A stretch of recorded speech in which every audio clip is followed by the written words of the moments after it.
How's it going? Welcome back. Here we go with another video. So today we're going to talk through block practice and random practice, how we can utilize each of those to make our practice a little bit more efficient.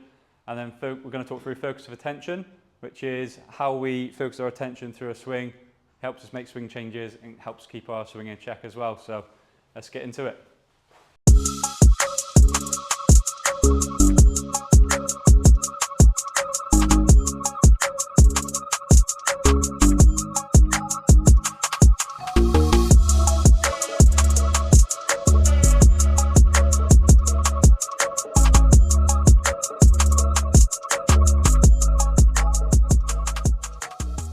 Okay, so first off, we're going to talk through block practice, random practice. Go block practice first. Block practice means hitting the same club to the same target over and over again. It's great for making swing changes and ingraining new feels. Also things like simple like body alignment, ball position, like you see I've got this T station set up here. Say the same club, same target, it's got my 7-iron. All I'm thinking about is my swing is mainly technique focused. So we go in 7 irons to one target.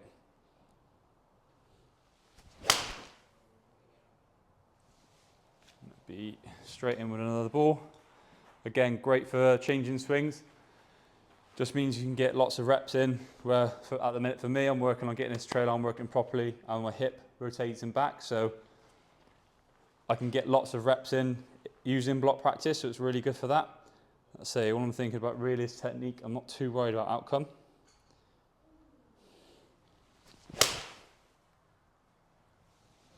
Be another one, so you kind of get the idea with that.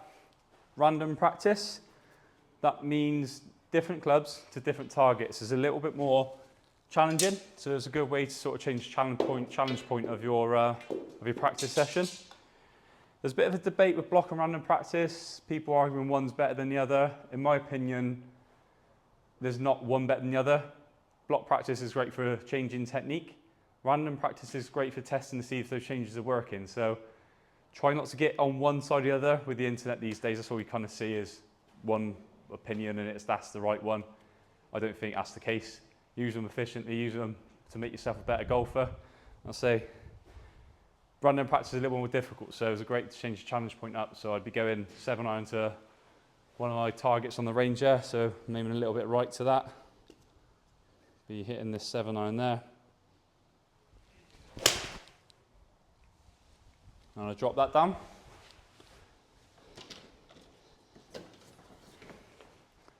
Take my 3-wood out, pick a different target again. I might go for something at the left this time. And be hitting to that one.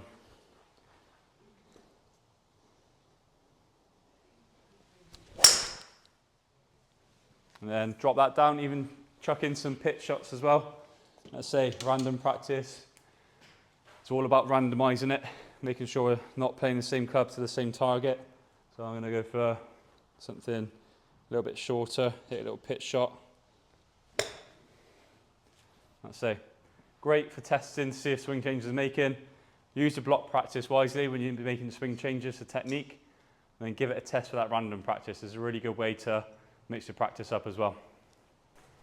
Like I say, if you're using that block practice wisely, so 40 balls maybe just on body alignment, ball position, a feel you got off your coach, and new movement. You've kind of worked that through that. Then you sort of looking at random practice and you go into different targets here and there. Another great way to do it is like visualizing your local course. If you're not lucky enough to have Top Tracer or anything like that, where you can play virtual golf, there's nothing wrong with visualizing your own course or a course you know pretty well. So for instance, we'll go for first on the Roman now. So not be driver off the tee, making myself a fairway. I've got two black and white posts out there, and properly visualizing it. So I know at about 250 there's some bunkers on the left, so I'm going to try and play this more up the right hand side of that fairway. So picking my spot up the right hand side of those two black and white posts. And that's probably right rough coming back in. So it'd be good. So from there, I'd say 9-iron left in. So I'd pick my 9-iron out, really picture that approach. So two bunkers, I've got short left and short right, so I need to make sure I cover those at about 140. Say 150 to the middle, the green. So picture in that approach shot. That's up the left, that would have missed the green left, so now I'll be hitting a chip on. So grab the 58. Now I'm kind of picturing myself pin high. Where would I need to land it? Let's just go end of that tier, it's pretty good.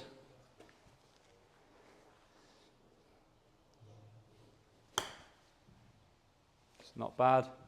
And then go on to the next hole and work your way through. Again, it's good to use your visualization as well, might help you on the course potentially, but makes random practice a bit more interesting. Enjoying the content so far? Pop down, hit like, subscribe, that'd be great.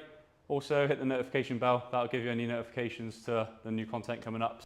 Moving on now to focus of attention. So there's two types of focus of attention. We've got internal, external.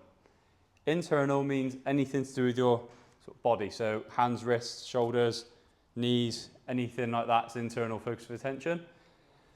External means anything else. So it could be where we strike the ground, could be where the club face is pointing, where the club head is, where the grip is, anything like that. So you've got the Golf Pride logo on there, you could be focusing on that through the swing and where that's pointing.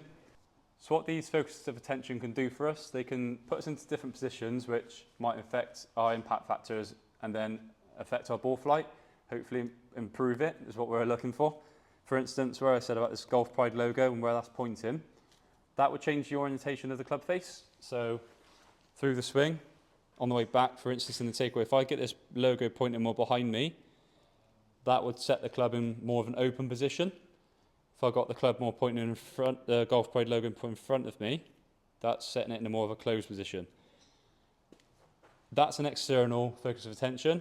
I could also think about wrist angles. It achieves the same thing, but people give it a test because people get on better with internal and external focuses. It just depends on how you feel and perceive things. So there's plenty of these. Let's go through some of them now. So let's start with this Golf Pride logo. I'll show you some demonstrations. So for instance, hit a couple of shots now. First shot, I'm going to think about that Golf Pride logo pointing behind me. Should deliver more of an open face. So here we go. There we are, it's just cutting from left to right there. Now if I make the same movement, get the club face in the same position, but just think of it internally. So I'm going to think of the back of my hand. I'm going to feel like that's getting to the sky earlier.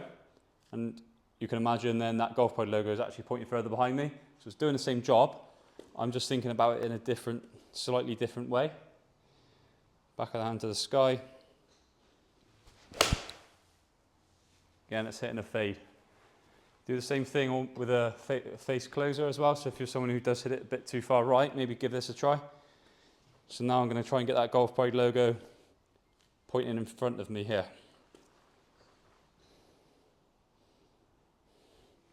It's gone a lot straighter. And then same again, so that was in the external focus for that face closer. Now we're going to go back of the hand. I'm going to feel like it's pointing more to the floor in front of me here. Again, does the same job, just focus of attention in a slightly different place. Back of the hand to the floor. Again, it's gone straighter again. So let's say, doing the same job, give them a test, because like I say, some people prefer internal focus of attention as opposed to external and vice versa. And I say, if it's not something you're aware of, definitely give it a go. We'll go through some others now to sort of give you more of an idea. If we're looking at our swing width, which would be how far away this club is from me, or my hands are from me, you can kind of see where this is going. This would be a nice wide swing. This would be a horrible narrow one.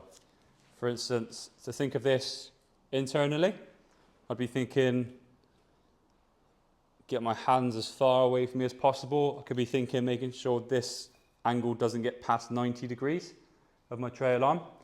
Both of those are internal focuses and they give me a nice wide swing arc. Vice versa, we can go, think of the grip or the golf shaft. We can think, keep that as far away from us as possible. That's another great one that's an external focus for a nice wide swing arc. Another example, we could look at a low point or where this club interacts with the floor. So a couple of ways you can do that. You can think of your pressure shift or sort of where the centre of your chest and which way that's travelling. So generally speaking, scientifically, low points are all around where everything kind of straightens up, but just think of the middle of your chest. Wherever that is, it's probably where the club's going to hit the floor. I can think of a pressure shift, so I'm shifting weight from my right to my left. Get my chest past there to contact the ground in the right place. Or external thought would simply be popping a stick down or something just after the ball, and you just give yourself the task of hitting the ground in line with that stick.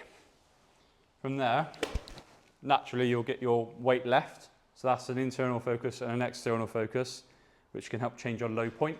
So linking that back to the first part of the video with block and random practice, block practice would be a great way to test out whether you prefer to learn with or change with an internal focus or an external focus. So again, grabbing 10 balls, trying to make the change you want to make, feeling an internal and an external focus, see which one performs better in that block practice session, give it a test then with random, practice after that. So then after testing that for a while, you might find something you can take to the course that will help you integrate this change a little bit quicker. And then with a bit of luck, we end up with a few better golf shots.